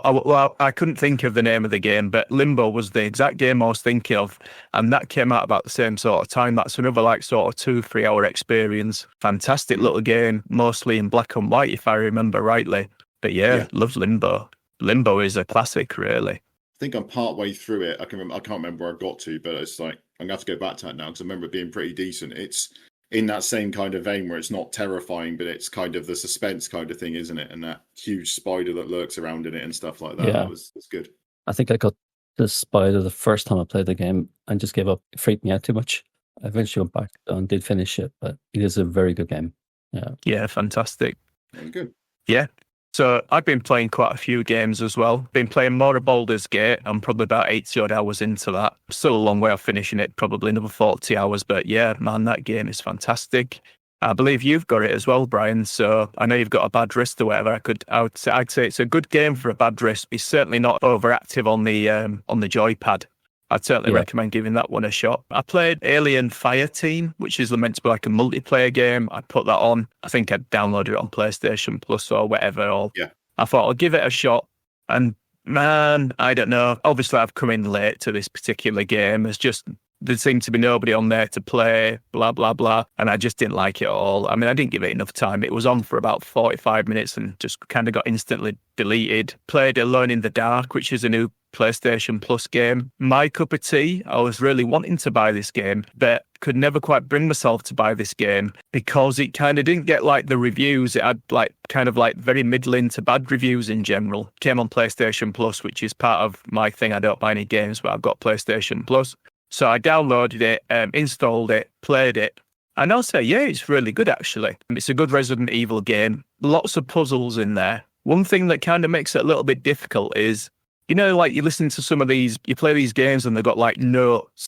So you listen to the note or the recording and you click out after you've listened to the note and the record and it still keeps playing, which is fantastic because I can continue doing whatever I'm meant to be doing.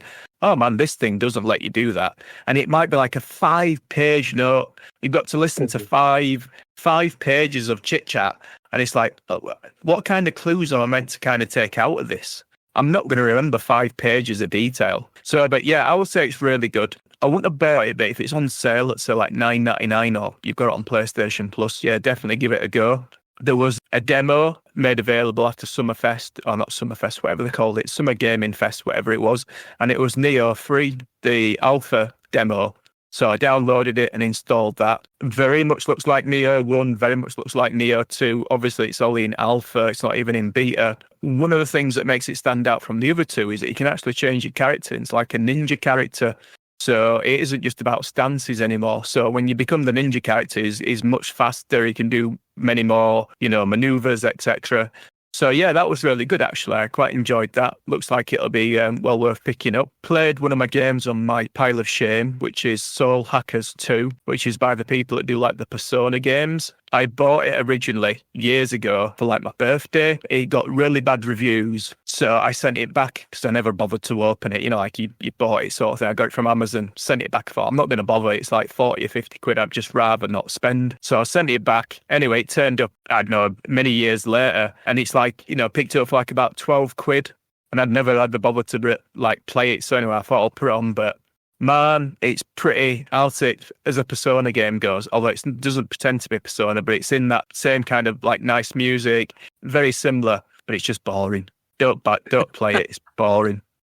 Obviously, Death Stranding 2 came out, which obviously I haven't played, but naturally I've got Death Stranding 1. I was on chapter 5, so I put that back on, and now I'm on chapter 6. Quality game, humongous. Yeah, I can only imagine how great Death Stranding 2 is, but Death Stranding 1 has really sort of like helped take away the urge or the need to play Death Stranding 2. So yeah, enjoyed more of that. What else have I played? One thing I did do, someone asked me, I always seem to get asked about doing these slightly dodgy things. They wanted Game Pass and they wanted to buy it cheap. So CD Keys had the Mexico version for 6 months, £35, and I've got a VPN. I said I'd set it up for them, etc. Well, I couldn't. And I said, yeah, it will more than likely work. So once you buy a key from CD Keys, you're kind of like, you're done and dusted. If it doesn't work, unless there's genuinely something wrong with the key, you've wasted your money, you know. And they do tell you that it's not meant to be for use in the UK, etc. They give all your disclaimers. So I'm kind of like, not guaranteeing it, but I always put that little caveat in there. Like, it should work. Yeah, I've done it before. I haven't done it with Mexico, but I've done it with other countries and etc. But it shouldn't be no more difficult than just going onto a VPN. You log into your Microsoft account, then you put your VPN on once you're logged in to set it to Mexico. Then you type your code in, you hit return, and it says, oh, yes, 3 months of Game Pass. Because it were in 2 lots of free. It were a 6-month offer, but you got 2 lots of free. So anyway, went round the houses, couldn't get it to work. So I'm like, oh no, they've spent 35 quid here. I'm not so happy about this. So I had a little look online. They said basically to get around this, and this was so simple, unbelievably simple. All you do, put your Xbox on, go into your account, change your country to Mexico. The Xbox will say, restart your system. You restart your system, all of a sudden, you know, it doesn't all come up in Spanish, etc. I'm not having to like translate it. So it just comes on. You just put the code in like normal, these Mexican codes, yeah? Both of them went in a dream. And then you just go back to your Xbox account on your Xbox, just go to set it back to UK. Bob's your uncle, 6 months of Game Pass, 35 quid. Bargain. So got that working. I watched them play Player Obscure for about an hour. They streamed it. Streaming on that thing's pretty good. It doesn't look perfect, but it looks pretty good. So I watched like the first hour of that. So I got to see like the intro and a little bit of the mechanics, etc. They offered me the joypad. I says, no, sorry, I can't. I'm on the Year of Shame challenge. So I didn't play it, unfortunately. But it does look good. Did it leave me desperately wanting to play it right now, even though I've heard everybody else really, really, really, really loves it? I'll say no. I didn't suffer any sort of FOMO or like sort of desperation, which is possible. You know, you start to watch something, you think, oh man, I'd really like to play that. I think I've got a ton of other games that are very similar to catch up with. So, but other than that, no, I haven't done much more gaming, which is still quite a lot of gaming, really. That Aliens game, did you play it with computer players with you, effectively, rather than people being on PSN or whatever? I think one person jumped in, but I'm not sure whether it was a bot or not a bot. The AI on there is literally the thickest thing I've ever seen in a computer game ever. They're supposed to help you. I mean, Left 4 Dead isn't great, but they are just beyond stupid. Like, I have no idea how you're going to complete anything with the AI on that game. I think it was documented when it first came out that it was just beyond stupid. I have played it with some friends, and it is a really good laugh at that point. You get a lot more strategy in it, and when it's 3 people who actually know what they're doing rather than the AI going like, I'm just going to shoot you in the face for fun by accident. It's pretty decent. It's not bad at all. I mean, to the point, was it on PlayStation Plus last year or this year? I can't remember. Last year, was it? I sometimes go through the catalogue and just download them and say, like, oh, I'll play that later sort of thing. Doesn't suggest otherwise. Do we want to try and stream it at some point as the 3 of us? I mean, I've only played about like an hour or so of it on Steam. So, I mean, I've got, because this is last year's PlayStation when we can play it. Yeah. I mean, It's something none of us have done. We haven't done that together, have we? If we've all got a game, we haven't actually played it in multiplayer, which is a shame, really. That sounds good. Sounds good to me. Yeah, I'm happy to reinstall it. I tell you what I was going to ask you, Ben, as well. Obviously, a potential FOMO for yourself, but based on what I've seen since it's been released, the Division 2, the new map, it doesn't look very big, does it? Don't think so, no. No, the new expansion. I thought it meant to be some like huge new big city, but from what I've read, it doesn't look that big. It's like as if, based on the size of it, they should have given you that for free for sure. Yeah. It's going to be. Is it the last one they're doing from memory? Is that correct? I think this is the end of Destiny 2. I mean, someone correct me if I'm wrong here completely, but I'm wondering if they are kind of running out of steam a little bit, maybe with it, but I don't know. No, Division 2. Oh, Division 2. Sorry, there's Destiny 2 for some reason. Sorry, mishearing. I was typing in Aliens Fire Team at the same time and trying to find out if it works. It's probably my fault. But yeah, Division 2, I agree. Apparently it's like a 6-7 hour campaign or something stupid, all the stuff you can do on it. So it does feel cheeky that it's like nearly 20 quid, whatever it is, to be on top. It should have been a free upgrade. I mean, we haven't had anything from it as a game for, apart from kind of the incremental updates and the kind of the challenge missions and stuff for a long old time. I mean, whether it was of New York expansion was the last one. That was good. But I mean, this, you would kind of hope it would be more for what it is. I think you're right. I've looked at it and sort of thought, it's good, but it's not as big as everyone's going on about it. And Kev Horsley, who did this last year, we had a conversation with a group because we played Division, and he was very much of the same sort of opinion. Like, I don't get why they're charging for it a little bit. They've been so good on some games at giving stuff, like Motorfest. The amount of things they've just given away on that. If you have the season pass, and it's like, because you had that, you get this. Whereas, like, if you had a season pass, but it's not the new season pass, you don't get it. And it's like, oh, well, come on. That's a bit ridiculous. But, yeah, I think it has done that a little bit to me. I thought about it and was massively excited for the first 2 weeks after it came out. And then it just died off. And I was like, oh, well, I'll do it next year. Yeah, I bet you'll pick that up next year. I bet next year it'll be a few £. You'll get it on CD keys for about £2. Which is one of the benefits of being behind on games. You pick up all these games for next to note the following year, or get them for free even. One thing that's probably worth mentioning as well is that Amazon Prime Day or something, or one of their Prime events is happening, and they're meant to be giving away another shed load of Prime games coming up very, very shortly. So that might be worth investigating as well for some more freebies. But the good thing about Division 2, generally speaking, if they've released like an expansion after this length of time, they're probably doing that to develop Division 3. Which is often the case, because it's a cheaper way in, isn't it? Let's re-enhance the old engine and, bring it up to spec and do whatever. So, so it's probably a Division 3 on the way. Yeah, I mean, if they just take that engine and put, like, ray tracing on it, for instance, because I don't think it's got ray tracing on there. It's got HDR, and it's exceptionally pretty anyway. But if they just kind of put like a small layer of ray trace over the top of it and just polish it a little bit, then absolutely fine. Spend the time on the gameplay.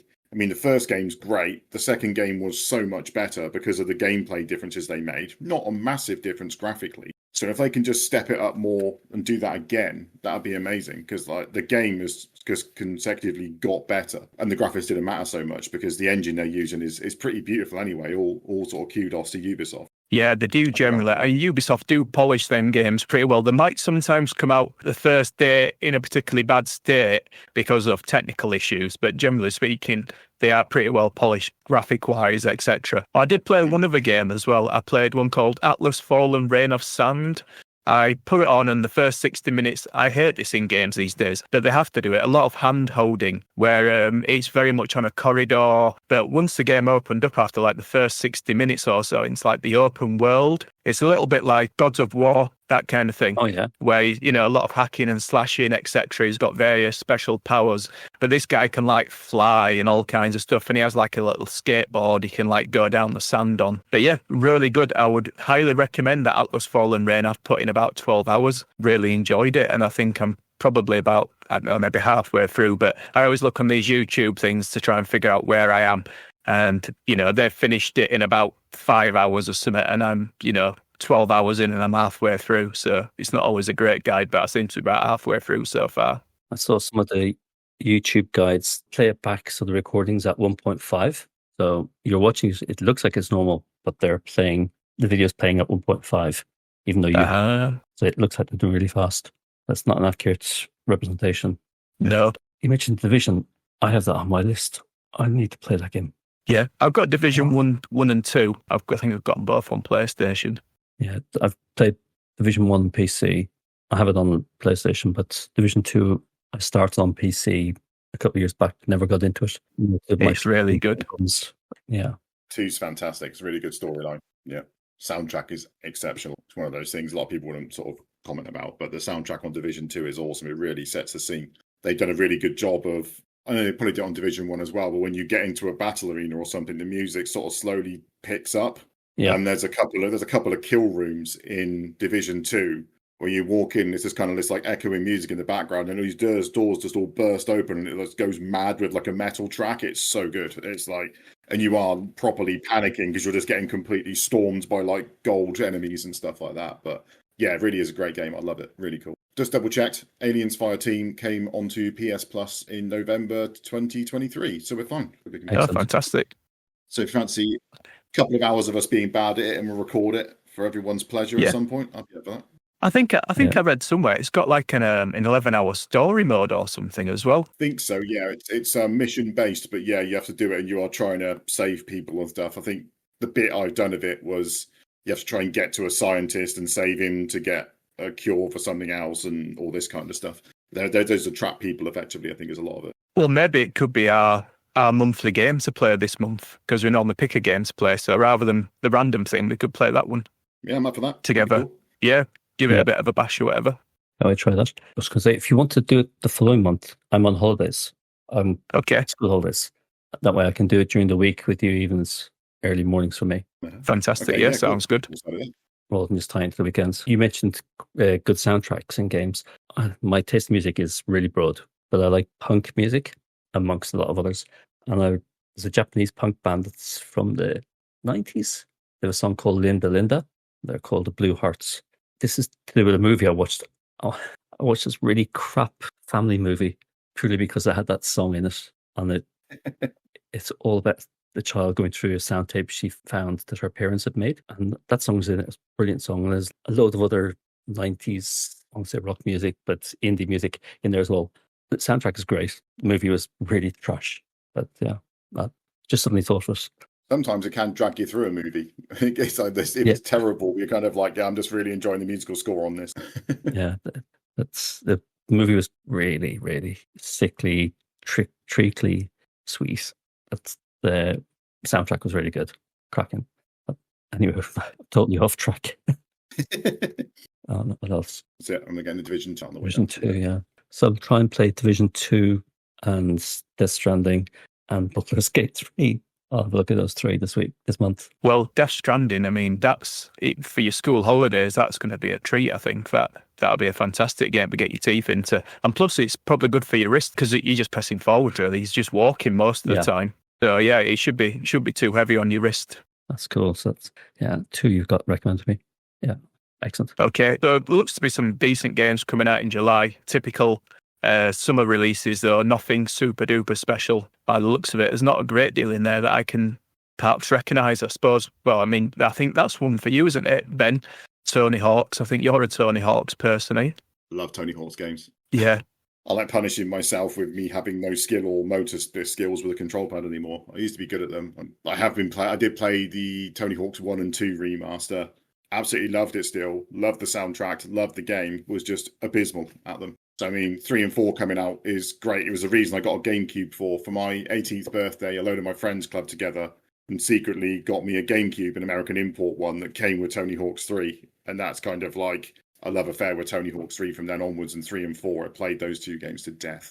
I am terrified I'm going to be horrible at them again as well. So there's a bit of me wants to play them and a bit of me that wants to leave them alone.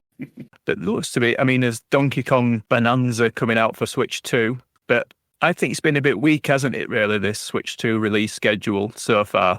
And I don't particularly think as if they're shouting about anything like humongous on the horizon. It's not like as if coming in October or November we got the new Zelda game.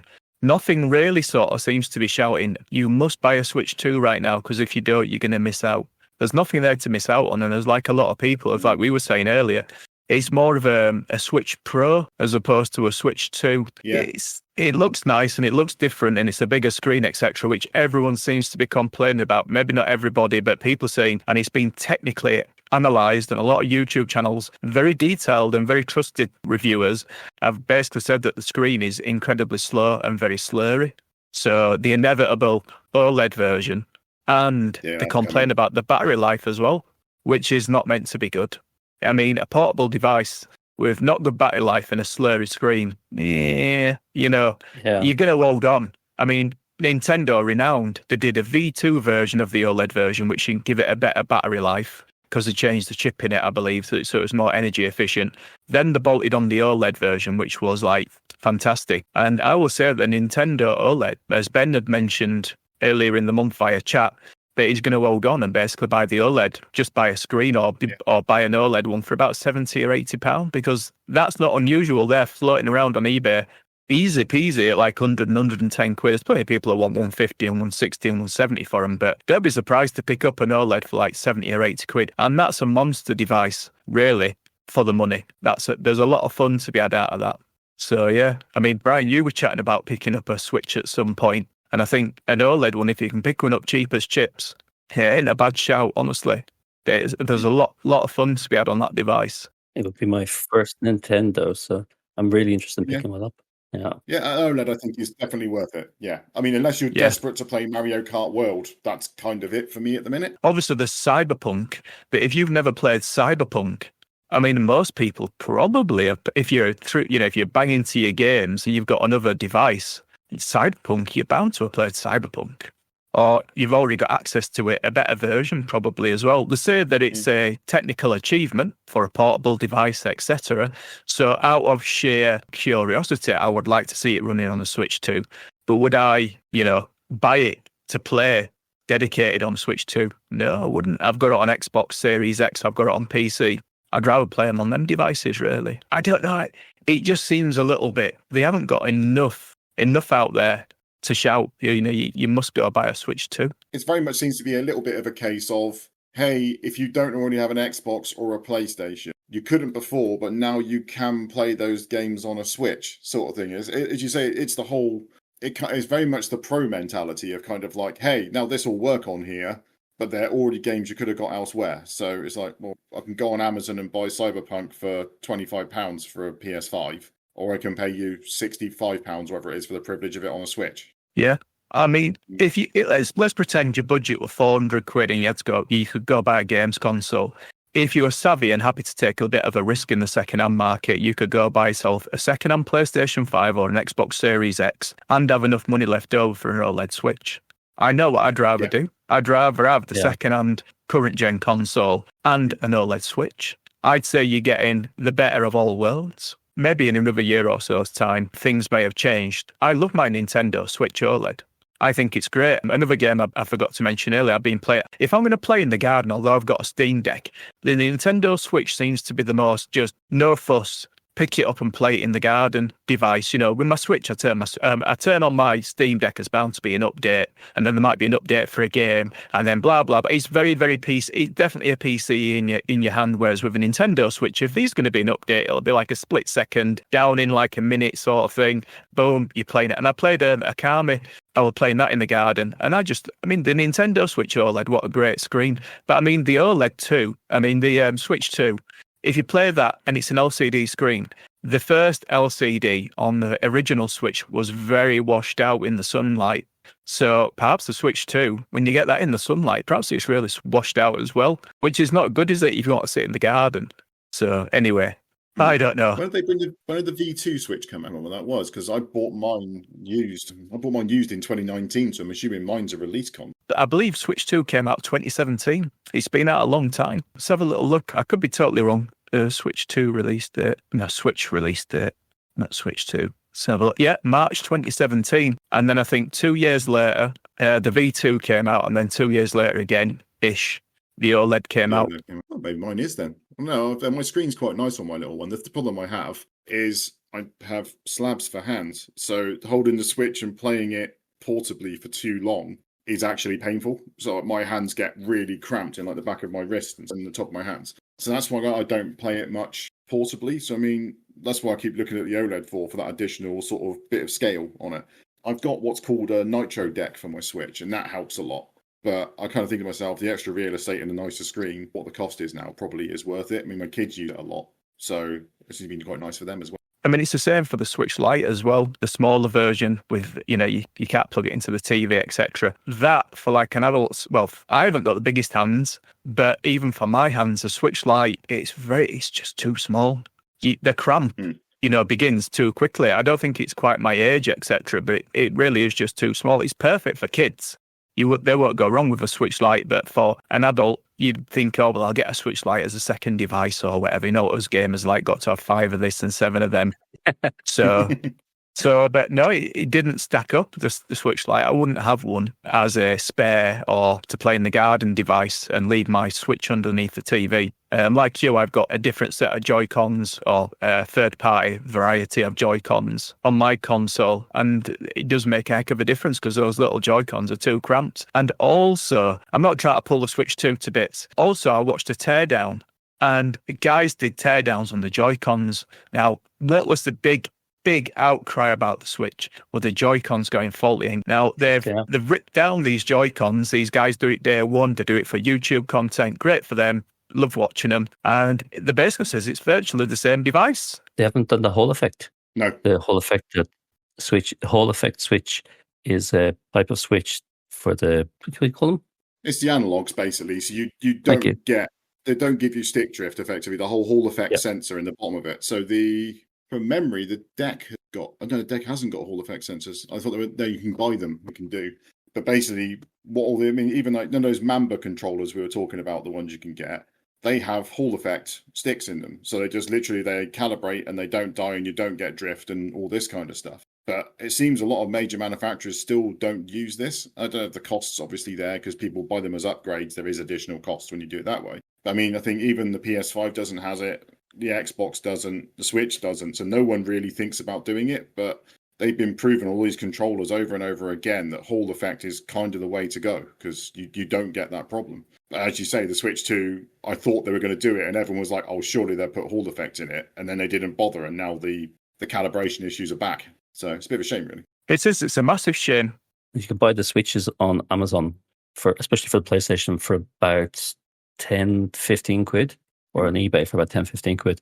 You have to know how to solder them onto the board. But if you can do that, you have a really cool controller. Because I looked into doing it at one stage when I had drift. I mean, in fairness, it's not in fairness. Out of sheer unfairness, Nintendo obviously do know that their Joy-Con sales will obviously go up as the machines get older because they're just not designed to last. I mean, this is a £400 device. It shouldn't have Switch 1 drift issues. Perhaps it's been modified to some degree, but based on the teardowns, those guys were like a little bit on the shock side. This looks just like Switch 1. So, but generally speaking, though, I mean, a lot of people repaired a lot of their Switch 1s. If I buy in like a second-hand Switch, I will normally, regardlessly, because I test out, you can test the stick drift by going into the settings and do on the calibrate controller, and then it lets you play around with the controller and it shows you if it's drifting anyway. You can kind of tell by using it, like if it's really slow to go back to the center and such like. And I always put some Switch cleaner, just roll it back. This was an old style fix, and regardless, I always spray some on the inside and just whiz it around. And even on ones where they have had drift issue, it will generally make them a lot better. So it is fixable, but it is a bit poor to use that older kind of technology, which is a shame, really. It's probably a shout out to anyone who does have a Switch and does have stick issues on it. I bought mine, I say, in 2019. I didn't have a receipt. I bought it off a guy on Overclockers forums that I knew. And I've had both controllers fail with stick drift now, or just literally the analog sticks just being useless and failing miserably. I've sent them both to Nintendo, and it's like, you fill out the form for it. Do you have a receipt? When did you buy it? All this stuff. And it's like, I don't have a receipt. And I said at the bottom, I bought this used.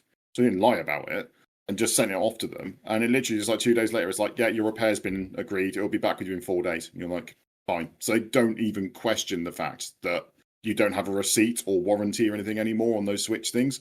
I think they just dragged themselves through the mud with it so much that they literally just repair them. I've had 2 done for free now. No questions asked. They're still in the mud though, aren't they? You would think they'd want to get rid of this problem and, take it up a level to some degree.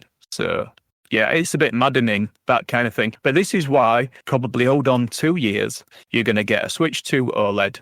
And it's going to have they might even have improved the controllers. I mean, that'll be the ultimate device, right? The Switch 2 OLED. If the LCD original Switch is just not very good. If you compare it with an LCD on a Steam Deck, the original release, the Steam Deck's LCD screen is fantastic. It is a really good quality LCD screen. But when you compare the LCD screen on the Switch 1 and then you go to the OLED version, it is night and day, and it does pop off that screen. And it is, if you can pick one up, just a unit, and you leave your old one underneath the TV as the console for underneath the TV, you just use the OLED portably, because there's no advantage of having the OLED underneath the TV because it doesn't have any extra power. It doesn't make the games run any faster. So, it really does make a difference, and it's well worth doing for sure. If you can pick one up £70 to £100, go for it. I would shout, go for it. What do you think of the Xbox handheld? Just as you're mentioning handhelds. That's baloney, though, isn't it, really? All it seems to be is a reskinned Asus ROG, or whatever they call them. Is it ROG? I can't remember what they call them. Be a reskinned white model, but you can stream with it as well. You can stream Xbox games. Well, I can already do that on my Steam Deck. You can do it on your Steam Deck. You do it on yours, don't you, Ben? Yeah. It's only an app. They're not giving you anything, and they're going to charge you a pretty penny for it as well. So there's no local install? I don't think there is. No, not the Xbox games. Heck, I'm just looking myself now. I was wondering. It's streaming. Listen, you could just get your phone, right, and go buy them controller adapters for your phone. And if you've got an Xbox or your PlayStation, you can download the apps on Android for sure and just stream it straight to your phone and just use it that way if you so want. You've got a portable. Everyone's got a portable handheld device for playing games if they want to buy a controller for it. It'll be the Play Anywhere. I wonder if they put that in there. I wonder if they put Play Anywhere in it, because I'm just looking at the Ally page here, and it seems to be saying about. Oh, hang on a minute. No, I take that back. Was that right? I don't know. I'm just going through their website. It's very confusing. It does say at the bottom about the Play Anywhere, that if you have certain games, you can download and play anywhere that are Play Anywhere compatible. Of course, supported game handhelds at no additional cost. And there's a one disclaimer.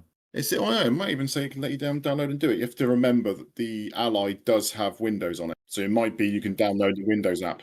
Yeah, well, that's a bit different. If you can download the Windows version from Game Pass onto your...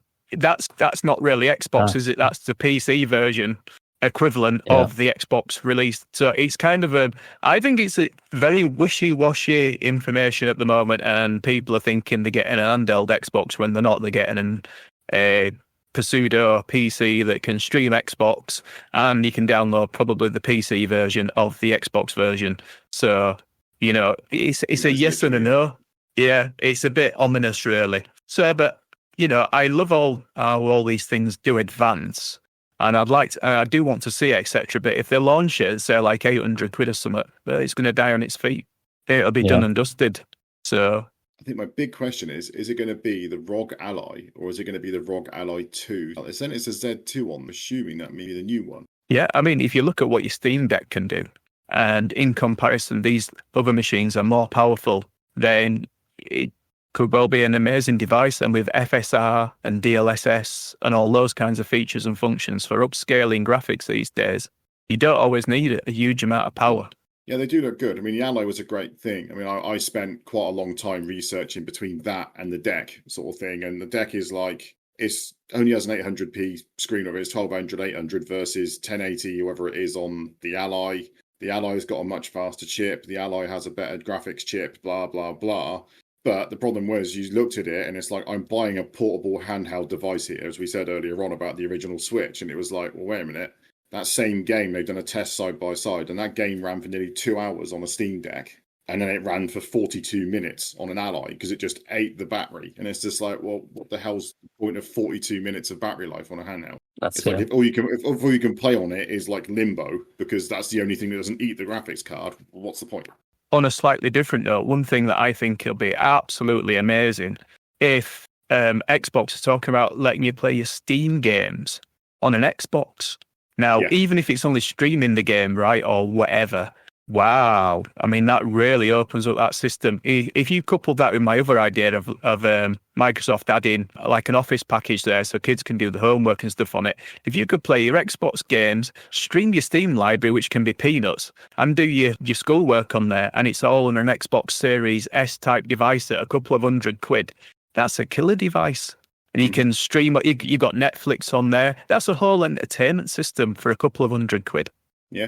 You listening, Microsoft? Still listening? Hope you are. Yeah. Fingers crossed. Do you think Microsoft would allow another company's shop, basically, to appear on their equipment? Because unless they're getting a cut of it. Yeah. Or perhaps, who knows, right? What if Microsoft bought Steam? Don't say that. Yeah. I mean, they have got a humongous amount of money, right? I mean, humongous amount of money. So they should do, after all the people they let off. Yeah. Well, yeah. I mean, I won't knock them. I don't think they've done anything bad other than some bad releases of Windows, such as Windows Vista and rubbish like that. Yeah. I mean, even Windows 11, you can download it and use it, not even in a piracy site, man. You can use Windows 11 completely for free, download it from their own website, and they will let you use it. The only thing you can't do if you don't have an activation key is change a few of the settings, like if you want to put your own backdrop screen on there. Customization, that's what they don't allow you to do. And that's not even a pirate thing. It's not like you download some dodgy key and it allows you to do it and you're bypassing anything. Download Windows 11 for free. They don't care. They're not bothered. It's there. You can download it on their website. Go for it. It's an interesting one. What I want to try and do, I want to try Bazite. That's what I want to try. Which is that kind of that Linux that's got Steam built into it. I've got a load of PC bits kicking around in my garage and some graphics cards and stuff. And all you need to have, apparently, it doesn't play well with NVIDIA cards.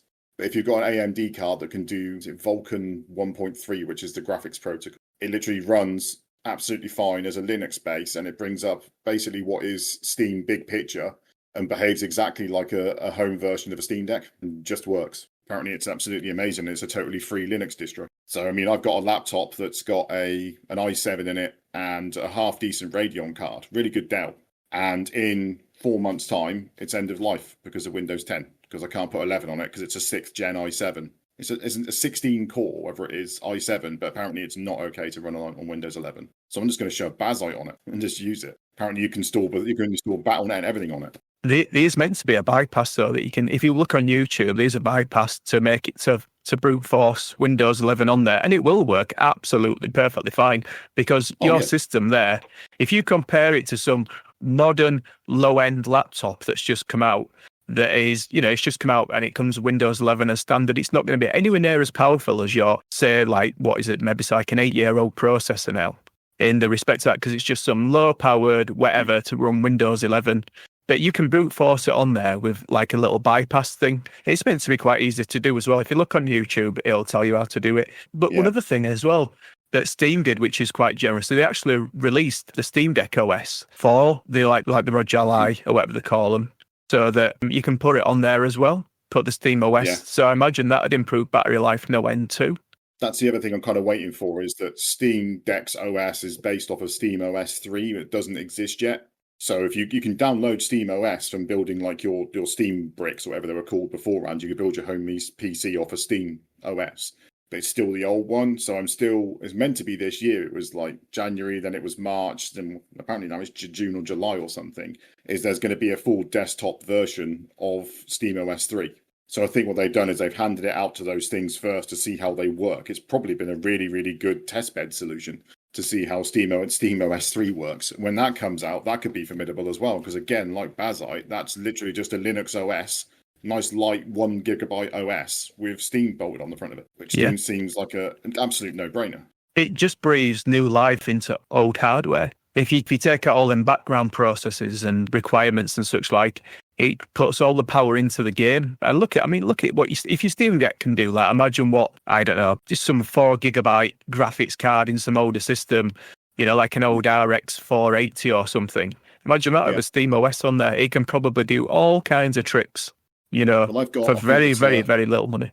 Yeah, I've got an i5 6500, 16 gig of RAM, and an AMD Fury, not the Fury X, but a Fury card in there, which was the Vulkan 1.3 cards, I could just throw all that in a box and it would run anything. No problem at all at 1080. And that's all just my spare kit that's sat in the garage. Yeah, great little device. Yeah. I'm thinking of going to Linux in October whenever it runs out. I can go to Windows 11 on this machine. My wife can't because she hasn't got the TPM2, is it? Whatever. Yeah, that's it, yeah. But for me, I can't work when the taskbar is on the bottom or on the top. I need it on the right hand side because the screen just shrinks too much. You lose a centimetre off towards the bottom. So I won't do it. I've moved to Linux. I'm just going through a load of different ones at the moment, but I hadn't heard of Baza. So thank you for that. Bazite is kind of, it focuses quite a lot on being a games front end, but it purely is a front end. So in the same way as the Steam Deck, if you just leave big picture mode, it just takes you back to a Linux desktop, and it's a distro. It is what it is for everything else. So I've got a nice book upstairs that I'm trying to teach myself more about learning Linux distros at the moment, to hopefully then be able to understand it a bit better. But apparently the main distros like Ubuntu, all those sort of things. I use Mint as well. That was quite good. Years ago, we were using it as a secondary desktop. They're really good OSs and they're really quite user friendly. If you want to get the most out of them, you need to understand the back end command line stuff. But I mean, they will behave quite well as an operating system in their own right. Yeah, I used to set up my mother's PC to dual boot, had Linux Mint in the background. So if she ever had a problem with the PC, I could go into Mint and then fix whatever problems were on their PC. That was handy. I like Linux. I haven't done it for a while though. Yeah, I agree entirely. We've totally digressed there from the month's games, haven't we? Yeah. We've gone to the Switch 2 and it's become a Switch 2 advanced conversation off the back of that. At least Linux is free. We'll not have to pay for it. No, that's also true. Yeah, that is very, very true. It probably won't be that far away before you can just build your own, handheld device. Really, I mean, I know you kind of can do it now if you want to mess about with a tablet and blah blah blah. But surely they're just going to start selling the screen so you can just put it onto a very thin case, and if you want to put the board in and put the CPU in there, or they'll come with it over. I mean, probably a Raspberry Pi with a screen on there and all the rest of it. You're probably starting to get towards a gaming machine handheld. So, but yeah. I think handhelds and streaming, that's the way of the future, really. Things are going to get smaller, for sure. I think we didn't cover the games off for the month. We just literally did Switch and Tony Hawk's. I think that was it, wasn't it? That is true. Not much coming out this month. There was nothing that was affecting me anyway. No, Destiny, Neverwinter Nights. I don't have a bit of a shonky month as this go. Yeah, I don't know. Right, so on picking our game that we've got next month on here. I know we said about Aliens. We're now down to 3 titles we have left on here. So we have Sackboy's Big Adventure, Child of Light, and the divorce mechanism that is Overcooked. So that's our 3 choices for the month. I'm going to spin her up now.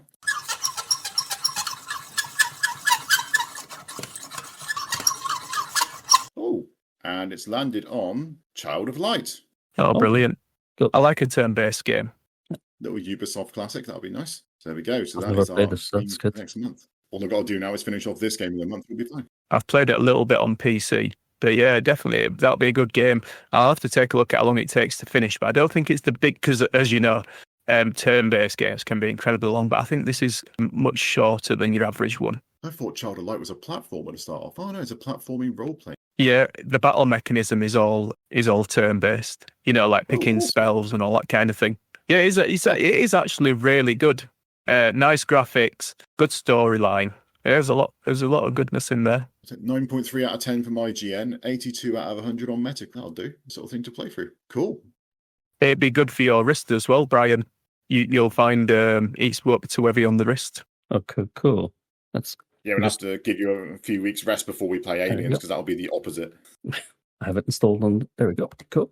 How long to beat suggests 11 to 12 hours, which generally means probably about 25 for me. Me too. I don't know about that. I think that's standard. Yeah, that's it. Agree whether it was going to be 3 hours. That took me nearly 4. Then again, I did listen to. Cool. Radio for the month. Where does that leave us for the end of this episode? We haven't done any questions this month. We sort of discussed this at the start, didn't we? But we'll get back to it next month and get more on there. It's kind of a shorter one this month because I need to disappear and go and see my specialist at hospital. So we'll make up for it next month and make sure we get. Yeah, set an alarm to do it. Yeah, exactly. I'll make sure I do it. Would you do the thingies, Brian? You always seem to do it. Do you know what? I have that recorded as a separate thing. I was going to say, we'll have insert here. Okay, socials. Email yearofshame@gmail.com. Twitter, if you're still there, @yearofshame. Blue Sky @yearofshame.bsky.social. Just search Year of Shame as one word. Twitch, Year of Shame. Facebook, Year of Shame as a group. And we're on YouTube @MLGYOS because somebody got tired of typing Year of Shame. Okay. This episode was brought to you by Cuisine Art and Lawnmower King or something. Master? No, go on. Lawn Master, that's it, yeah. Lawn Master, yeah. And if you don't want to listen to these adverts, you can subscribe to us on OnlyFans. It'll only cost you $100 a month. That's it. 10% off. I say, Year of Shame, blah, blah, blah. Yeah. Yeah. No, I'll send that along to you now later. Nice one. Right. Cool. Great stuff, guys. Okay. I'll say thank you all. Thanks, guys. And thank you for listening, whoever's made it this far. Yeah. Thank you for listening. Have a good one. Cheers, guys. Take care. Thank you very much for listening. See you later. See you. Bye. Bye.